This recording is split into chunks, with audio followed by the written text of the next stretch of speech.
Good afternoon and welcome to this special Tribeca Festival edition of My Harlem Portraits, the show that aims at shedding a light on the fundamental contribution of African Americans to the building of this country and on Black excellence. To represent Black excellence today, we have two very special guests who have brought to Tribeca a beautiful, beautiful feature. It is called One Woman, One Bra. It's having its North American premiere at Tribeca 2026 in the Viewpoint feature narrative sections. And we are talking with director and writer Vincho Nchogu. Welcome, Vincho. Thank you. And producer Josh Olaoluwa. Welcome, Josh. Thank you, Maria. May I call you Vincho and Josh?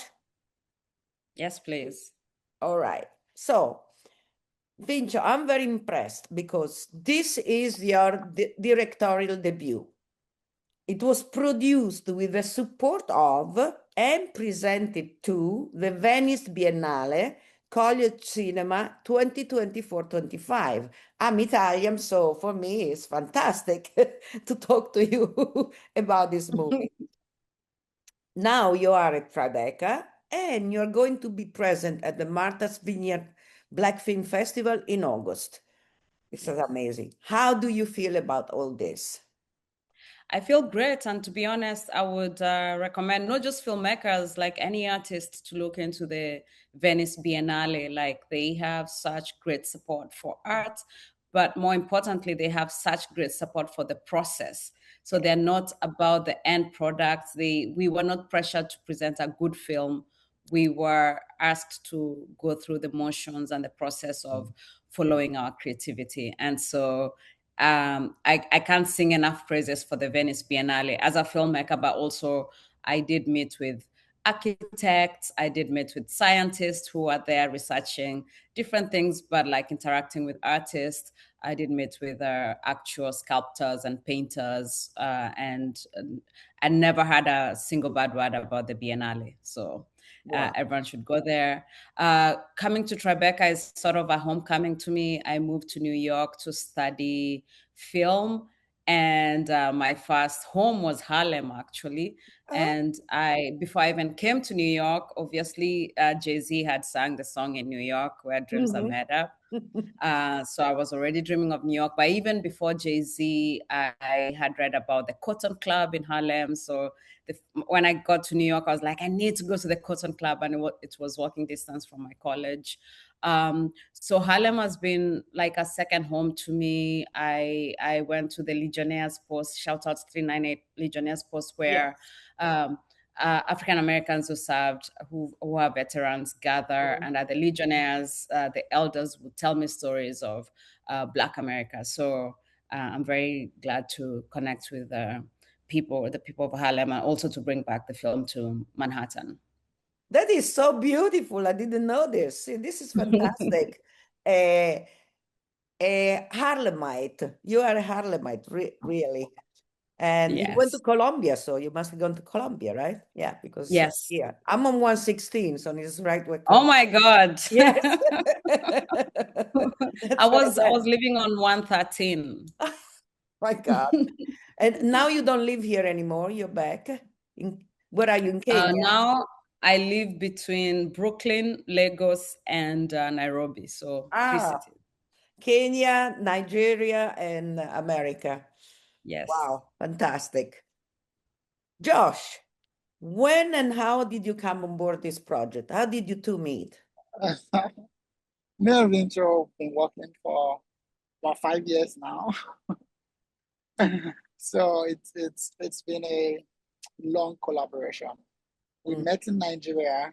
Vincho was working in Lagos, and I think Vincho has always been very curious. She has a very curious mind where you can't stop her if she wants to do something. So the first time she wanted to work on a project in Lagos, she wanted to do a small documentary.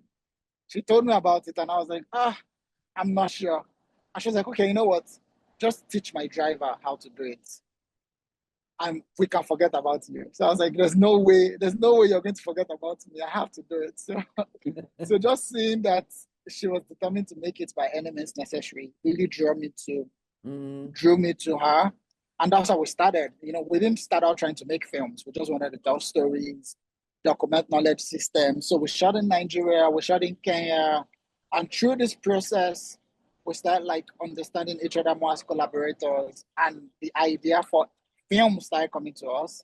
And just started developing films together naturally. And 5 years after, we're here at Tribeca, after going to Venice and winning in London. Oh, wow. Very international, both of you. So the film is beautiful, very poetic, and really, really amazing, and features powerful performance by Sarah Karei and masterful cinematography by Muhammad Atta Ahmed. How has Tribeca received it till now? So I was saying that Tribeca happens in June, you know, so we had to wait, you know, we had to say no to a few festivals.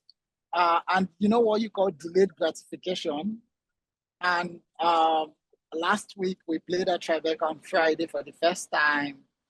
And the reception has been wonderful. You know, the crowd, they love it. There's been conversations, you know, asking us questions. We're like, oh, okay. We didn't think about that, you know. So we've had 2 screenings so far. Both screenings have been sold out, you know, and just generally the reception to our film at Tribeca and the reception to Vincho as an artist and our work and her mind, you know, has been mind blowing. So I'm happy we're playing here, and I'm so glad at how the city has received the film. Wonderful. Vincho, what do you think? Oh, I love Tribeca so much, not just because they're very, very supportive of directors. Somebody had told me that Tribeca is a directors festival, and I do feel that way.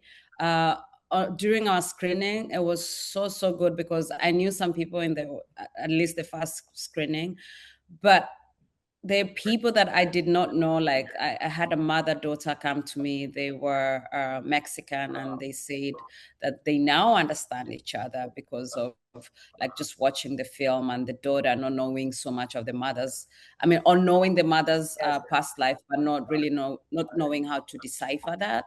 And when I made this film, I really thought it's for African women, but then to have like non-Africans come to me and say, we understand your film, and your film has made me understand my mother. It was very powerful for me. Like that was the most powerful moment during these screenings. There've been many other celebratory, and I had a friend who came to me and she was like, my mother is an immigrant. I've had her fraught relationships with her, but like now I understand her, I understand where she's coming from and the weight she's carrying, that I often was self-absorbed and self-obsessed to like think about my mother's past. So it's truly been such a blessing to play in New York, and I can't wait for the final screening tomorrow. That is fantastic. Tell us a little bit. Tell us, Vincho, where is the story set? What it is about, and why did you choose the question of the title deeds to the land as a canvas to paint your portrait of Star, the protagonist? Is this a common problem in Kenya, in Africa? So, so let me start with the title deed question, then I'll walk it back. I think the idea, the sense of belonging, and the idea of you have to have a birth certificate, for example, is a Western invention, right? While we relied on people claiming you, then you became part of those people. You didn't need a paper to do this. It's not in Kenya. I have to be clear. In Kenya, women can inherit land. This was recently passed, like probably 5 years ago. But the story is set in present-day Kenya in a village called Kosesia, Narok County. and they are going through the subdivision of their land, and they're getting title deeds for the first time. So how land works in Kenya is that the people that were, the areas that had like colonial influence already had title deeds, and fathers can pass the title deeds to the next of kin or whoever they choose to pass it to. But there is land that's communally owned, and this communally held lands are actually where you find most wildlife, are the most pristine landscapes, are like the best lands of the country are communally owned for a reason. And it's very hard for anyone to go in and buy communal property because every single person, including children, have to co-sign on the sale of this communally owned land. So it becomes very, very difficult. So what the corporations and the government is doing is introducing title deeds, making the communities decide to own title deeds, selling them benefits. If you have a title deeds, you can get a bank loan, you can expand your business, all these promises. But what they're not saying is that if you get title deeds, then we can buy your land. So the issue of the film is land that is communally owned. And if you look at the world, for example, in the US, Native American reservations, I've had the privilege to be hosted in Arizona, for example. It's like the most beautiful way of life that I've ever experienced, but also the best way to manage land and resources is to do it communally versus an individual or corporation owning this property. So it already started there, but it was also like a question of who are you in a world where everybody has titles, everybody has degrees and children, and what if you have none of those? Are you still equally as important? So it's tackling all these issues. And it's very interesting what you're saying because at the beginning of the movie, when you show that the chief is distributing this different title, he says to them, you cannot sell it. It's your children's inheritance and protection for their future. This is beautiful because it tells you what, and it's for an Italian is very, very understandable because for us, the first time when you have enough money to buy a property, that's what you do because you're going to leave it to your children one day. That's exactly the mentality. So that's very interesting. Tell us a little bit about Star. She doesn't get a title deed, so why not? So this is the character of Star is actually exploring womanhood and how women, for example, the older you get, the more invisible you become. The minute you are married, then you're becoming Mrs. So-and-so. When you have your children, then you're so-and-so's mom. But all this, I feel, is a bonus, and a woman is who they are first. So Vincho is Vincho first before they're somebody's daughter, somebody's mother, wife. And Star doesn't have she doesn't question who she is until she needs to stay on a piece of property that she's been staying on all her life because suddenly they are getting title deeds and she has to prove that she's from the area. And the way to prove this is that if you have kinship to a man, one way or the other, so they ask her, who is your father? She doesn't have a birth certificate because she doesn't know how she came to be. Her law starts when she's like 6 years old. And then she's not married. She doesn't want to be married because also she's, as you saw in the film, she's not the easiest human being, she's not like a dainty woman. She's a woman that's just running her business and doing her things, and she's not the best of people. So I can understand why she's not married and she's not interested in marriage. Therefore, she doesn't have children.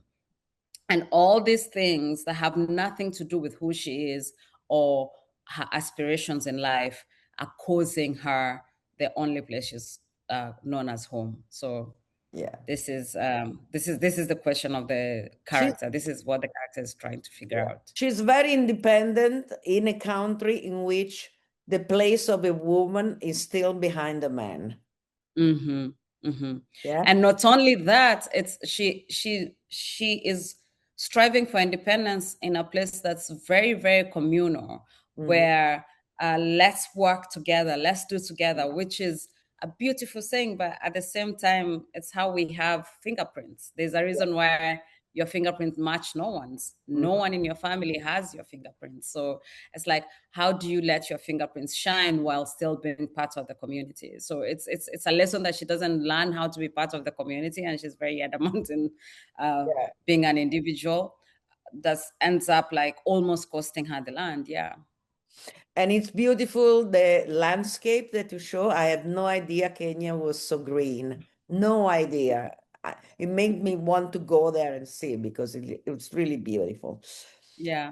Please, you're very welcome. There's my DP and I were I'll wait for the thing. My Mohammed and I were, before we even went to Kenya, we knew that we did not want to shoot it in sepia. We did not want to give the color of the Africa that we've seen in films, because we've seen a different Africa. And when this is going to be funny, but when Beyonce shot Black is King, it was during the pandemic. And so many African filmmakers, so many DPs, we were having this conversation. We're like, oh my God, this is what we've been saying. This is how Africa looks. Why does it take Beyonce to get it right? Because we are working in these spaces. Why are we taking a template from elsewhere when we have like a blank canvas to work with? Yes. So that's how we approach it. We're like, the landscape is there. We have the canvas. Let's not do too much to it. Let's show it as it is. Yeah, natural.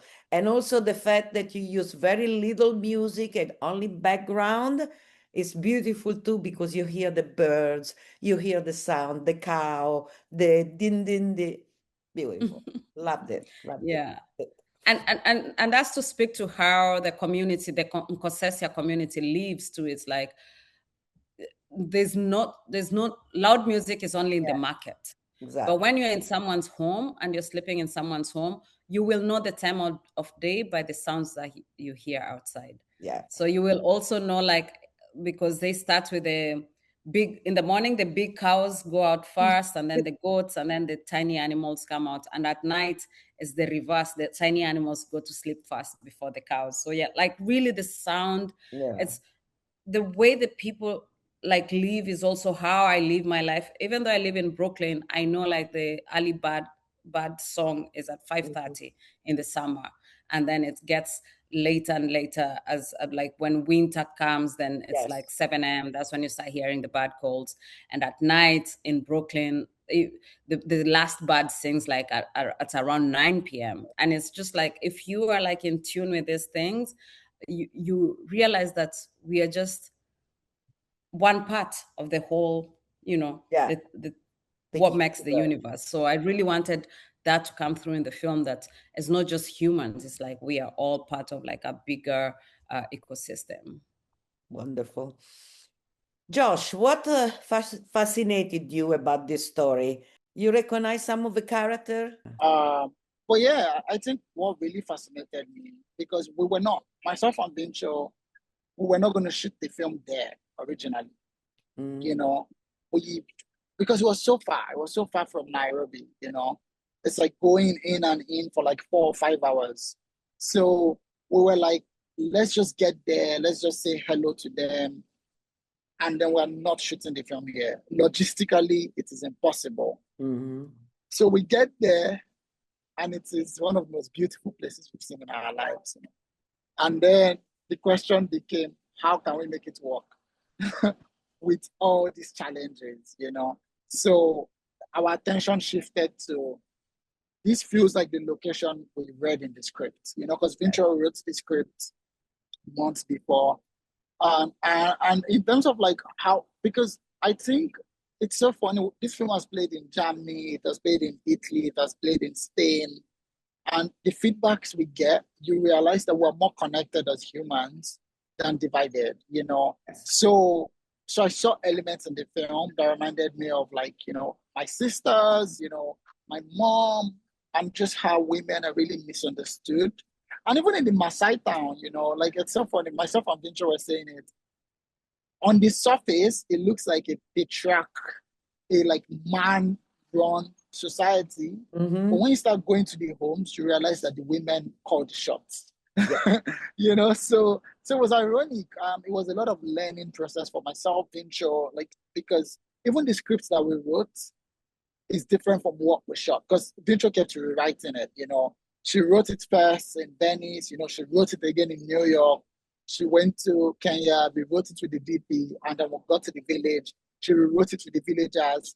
And on the last day, she was still writing the final scene. Wow. You know, so the film was very intuitive. Like Vincho said something about like just paying attention to nature. You know, I think Vincho also paid attention to our intuition, and the fact that something looked right on paper did not make it look right when we got to the location to film. Yeah. So I would say that for all of us, it was a learning process, and traveling and seeing people connect, even in China, was just a proof that we were doing the right thing by just following our instincts for the story. That was a continuous working in progress then. Yes, you know, the Biennale, the way it works, they give you the money in February and you have to deliver this the film end of July. So, so I think the trick is, and the biggest lesson I've learned is to, first of all, find people who love the project, Mm-hmm. and are not doing it for the money or for anything but because they love the project. And then second of all is, if you hire people whose work you admire and you trust, then you have to listen and collaborate with them, and you can't approach it sort of like I know everything, because there's a reason why you're bringing in this DP, this editor, why you're shooting in this village. Sometimes the women will be like, I know you think that we will react that way, but our instinct is to go the opposite way. And my job was to talk to them and be like, why would you want to go to the opposite way? And sometimes we will not do it their way or my way. And it's always like finding a new way between the two, their way and my way. Even with the production designer, even with the DP, it wasn't like my way or their way. It's like, I like it this way, you like it this way. How can we marry this, but then it's not disjointed, even with the music composer. So, and just to add the idea that it looks like the men are in charge in Concessia, but the women were truly calling the shots, because even when we were paying the men who appear in the film, we were sending the money to their wives. Even like the character that plays the younger girl in the film, she's married. Yeah. And everyone was like, the husband will not her do the film. And she said to me, I will do the film. And I had like a backup. I had two other girls that were backup in case the husband says no, because everyone was like, you don't know Maasai man, he will never let her. And she showed up and she said, I'm here, where do you want me? And she said, she came with a baby and she was like, this is my sister, can she stay and look after my baby while we film? I said, of course. You stay. And so I just realized that it's such a facade that you think that it's the men, but it's actually the women. It's always been like that. In the Italian society, it's the same thing. The men, they show that they are in charge, but who's really has the family in their hands and the destiny of the family are the women. The women are the socket, the strong socket of the family. And that's funny because I was going to ask you this, so you already answered me. Can you explain a little bit about the conflict that someone like Star, who is very independent, she lives alone in her home, drives around in a motorbike, because that's another thing. The first thing I see is a motorbike, and she's driving the motorbike, taking care of a small business. If this is a very unusual thing, or if you've seen more of this in Kenya, in the Maasai society in particular.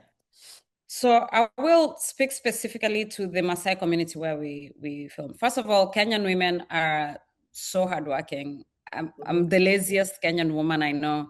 I once made a documentary that was following people off the trains. And I met this woman whose day will start at 4 and end at like 10 p.m. She would wake up, bake bread, and then go and feed construction workers and then make bricks. And I was like, this is crazy. Like, how are you doing all this? So a lot of Kenyan women are like this. Even within the Maasai community, the women will wake up, milk the cows, prepare their kids for school, go and do the farming, go and sell things at the markets, come back home.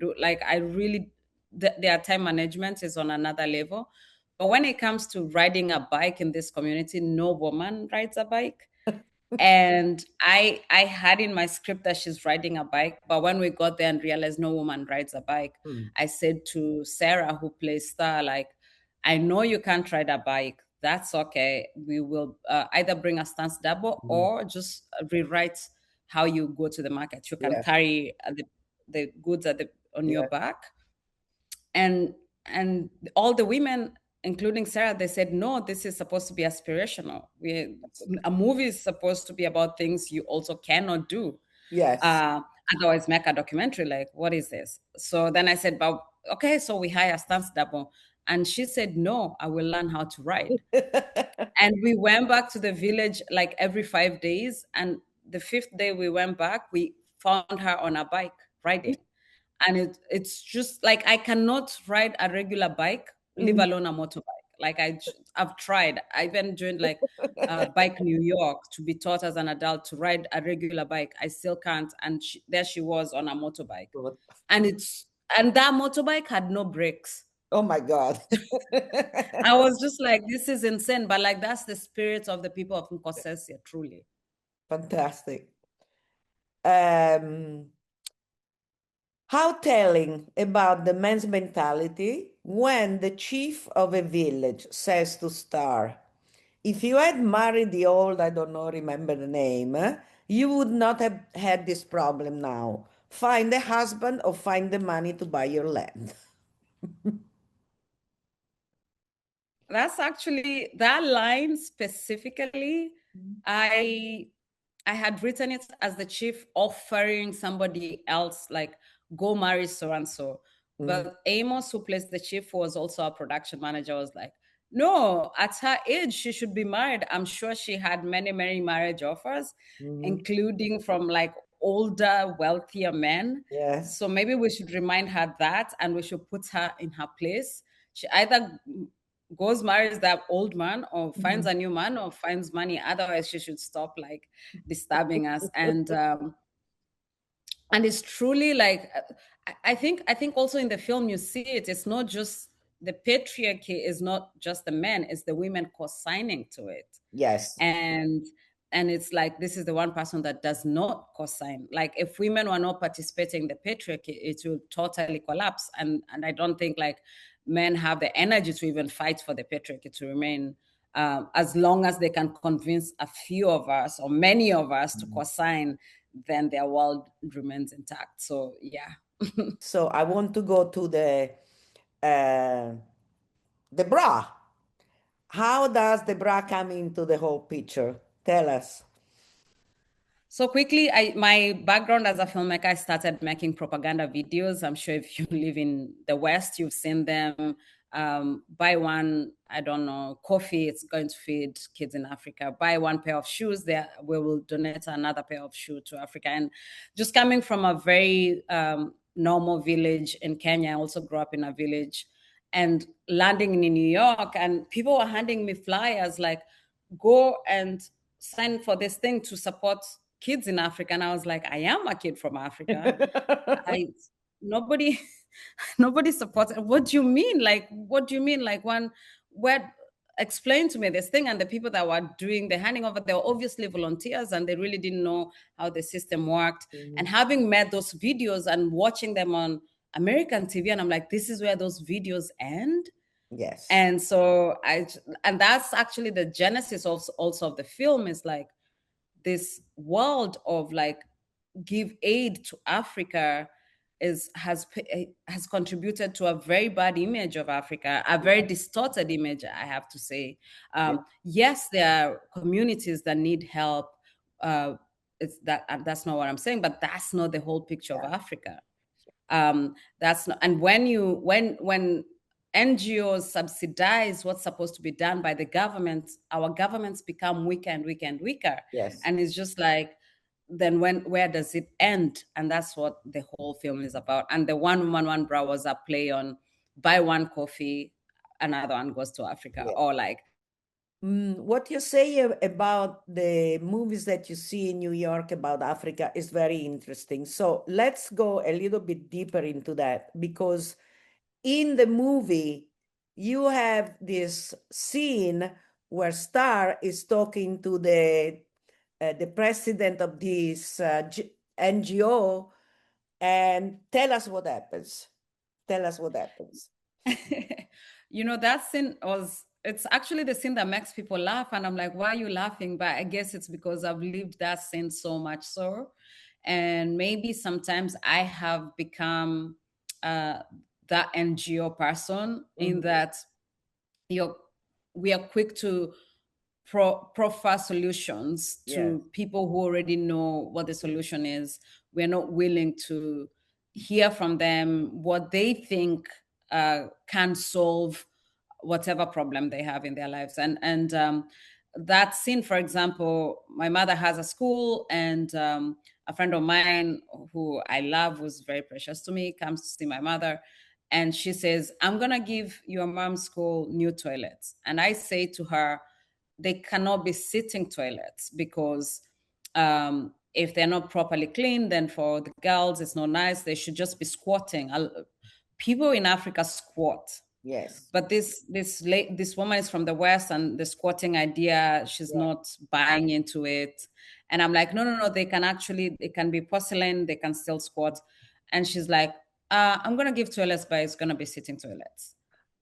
And the principal of that school says, thank you, but no thank you. If you can then just help us with piping the water to clean the current toilets as they are. So it's this kind of conversation, and it's funny. I don't want it's not to say that the NGO lady is coming with good intentions, and she thinks she knows this community. She has been living with this community. She's been funding projects in this community, but she's never listened to the people of this community. And that world is very, very new to Star, and she forces her way into it, thinking that she's going to find the man that took a picture of her as a child, but ends up finding this white lady, and the man who took her picture is also white. So she's like, do you know this man? The lady's like, no, listen, let's talk about your problems and how I can help you solve them. But then she's not listening to Star's problem, which has nothing to do with what she knows this community's problem is. So it's just a lesson on listening, and how sometimes help can be dangerous, actually, if it's not done in a way that's helping the people that you're trying to support. And it's very easy to sit in New York and donate to a cause, but not know where that money is going. And a lot of good causes in Africa, 90% of the money goes into administration of these funds and hiring expatriates. So you hire somebody from New York to go work in Kenya, you pay them $90,000. That can build a school. But if they're American and living in New York and living at home in New York, $90,000 annually, it's actually some of them will be taking a pay cut.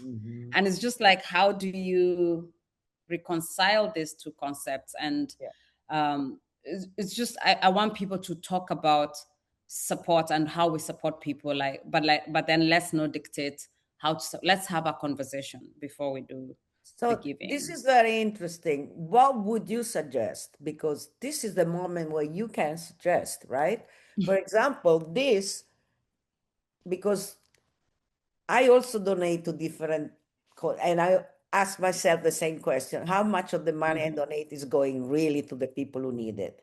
So what would be the best way to help without wasting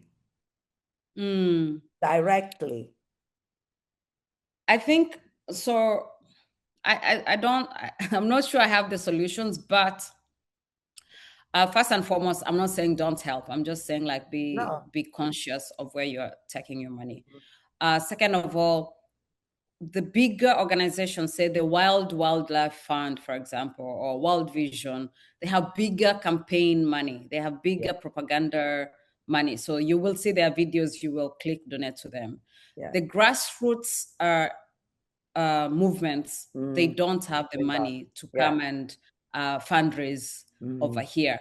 And so it's a little bit like a hurdle, because you live in New York, you have your own work, you have things to consider, as you want to help as you can, but you don't have time to do the research.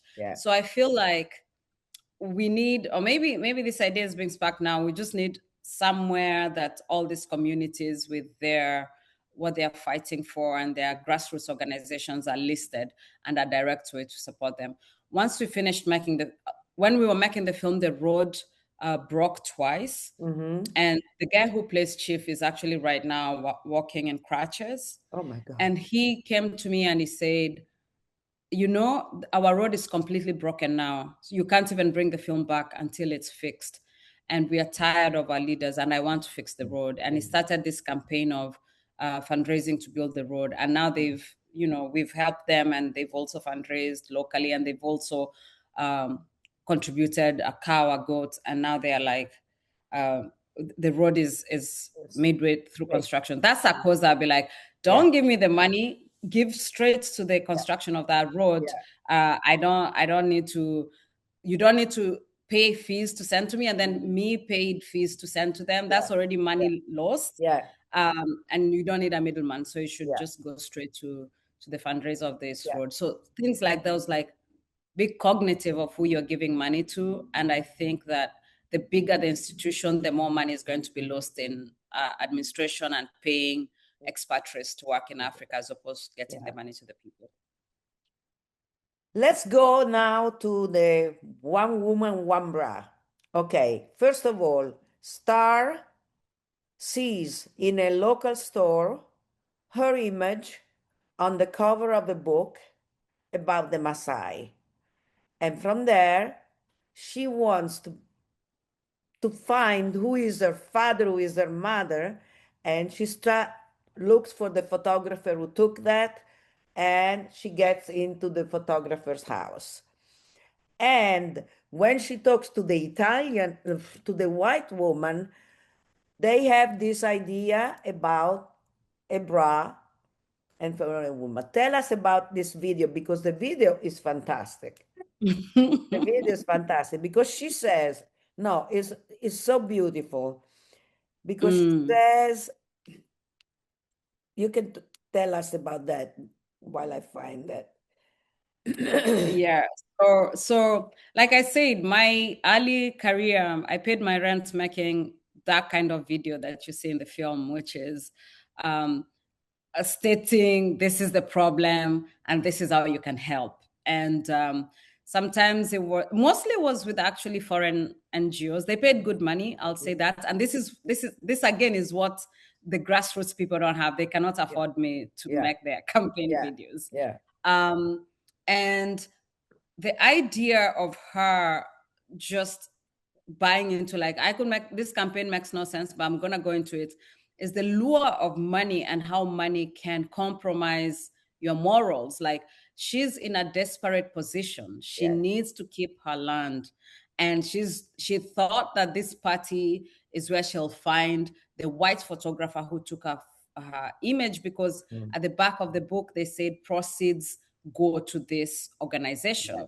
And this organization is having a party, and she goes to that party to look for this white person. She doesn't find him, but she's offered this other idea that if you start this campaign, we'll pay you. And she's trying to say, like, no, we don't have that problem. But her voice is drowned, not just by the white woman, but also by the Kenyan NGO director, who totally like doesn't even see Star there.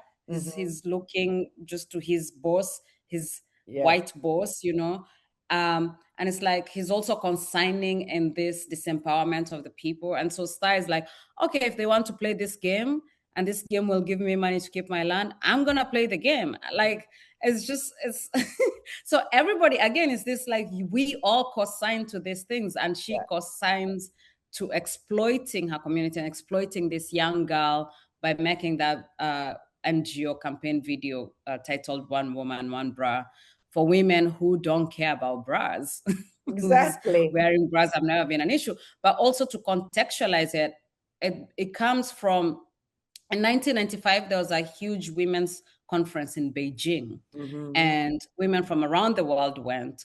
And I remember I was a young girl when the Kenyan women came back and they were being asked, like, how was the Beijing conference? There was like a side remark that nobody remembers, but I remember.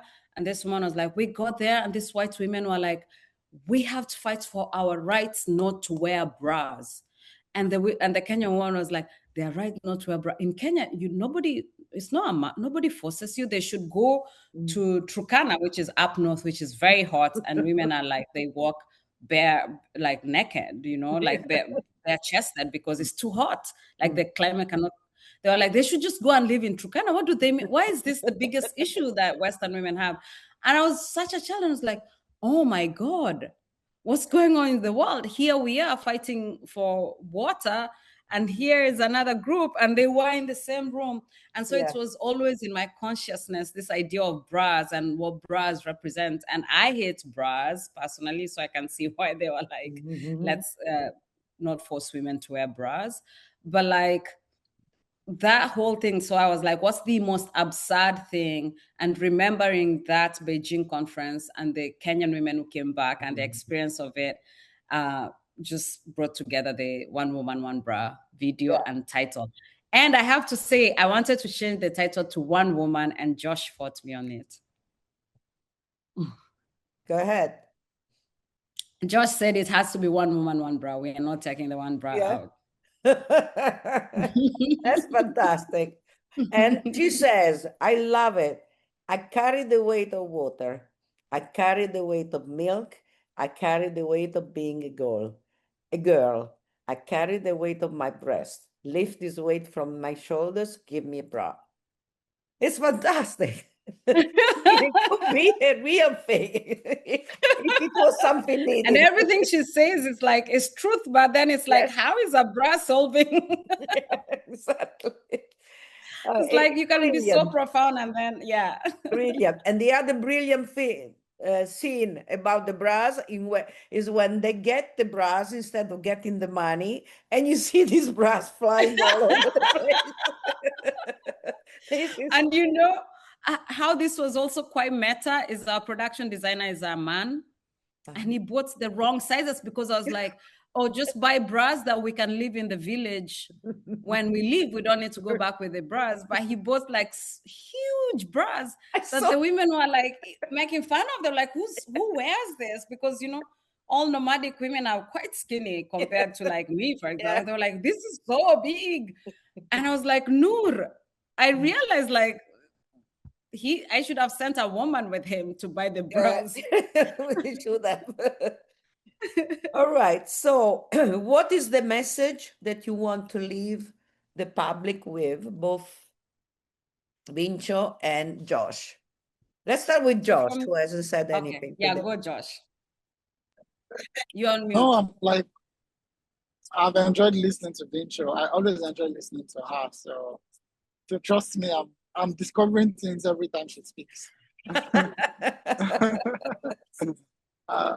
I think what I really want people to take out of this is that in a world where there's a version of like Africa, a version of Kenya that people want to see and propagate, there's the truth, and until we become custodians of our stories as people, I mean, like when Italians tell Italian stories, and Africans tell African stories, you're going to see those nuances, and maybe it helps restore more humanity in the world. Because watching this film in New York, for example, the question of identity occurred to me more, like with the laws and everything, with the way the world is now, I was like, what does it mean to belong somewhere, like when you were born somewhere, you grew up somewhere, you've lived your entire life somewhere and somebody still tells you to go back to your house, you know, but this is my house, you know. So for me, it's more of like this film forces us to ask more questions and confront the world the way it is now. And maybe with the more people that are able to see the film, it heals something in people and like helps people find comfort. Okay, thank you. Vincho, your message. The final message. The most important message of the book, like of the film throughout beginning to end, is the idea, the power of image and what image does or communicates. She finds an image of her past that even she doesn't remember being taken. And this image has the capacity to help her save herself, basically, like retain her property, but then she doesn't know who took it and she's trying to find it. But even when she finds the image and the people come to look at the image and she comes into the shop, they don't even look at her.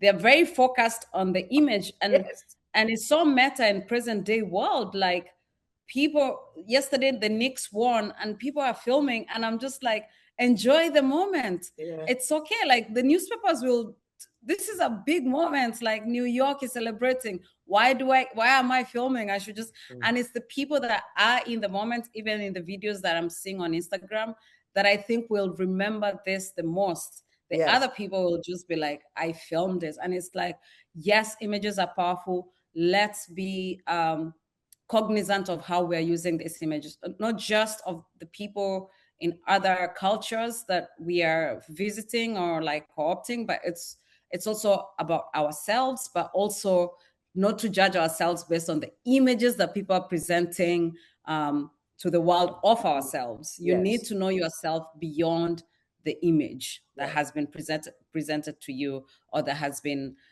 shown to you over and over and over. So you need to look behind the image now more than ever, because everybody is a filmmaker now. Especially now with AI. Even it makes it even You know, you never know if even harder, you know. Now you can't even believe what you see with your eyes because you don't know if what you're seeing is being constructed by AI. So it's terrible. Well, Yeah. thank you so much for this Thank you so much. conversation. Thank you for the beautiful movie. Big wishes for Tribeca, for Martha's Vineyard, and for more. And you have my phone number. Keep in touch. All right? When you are in New York, keep in touch. And I'll share with Thank you Vincho so too. much. I'll connect you on Vincho too. I'll share your number with Vincho too. Oh, so yes, that you can please. text. Please. I thought you Yeah. had it. Yes, please. Do. Okay? Thank you so much. This has been the best. Thank you. And thank you to our viewers. See you next Saturday, 12:30 p.m. on Spectrum, channel 1993, MNN HD. And for the past episodes on My Harlem Portraits, my YouTube channel, where you find everything that has been done until now. Bye-bye. Thank you again, Vincho. Thank you, Josh. Ciao, ciao.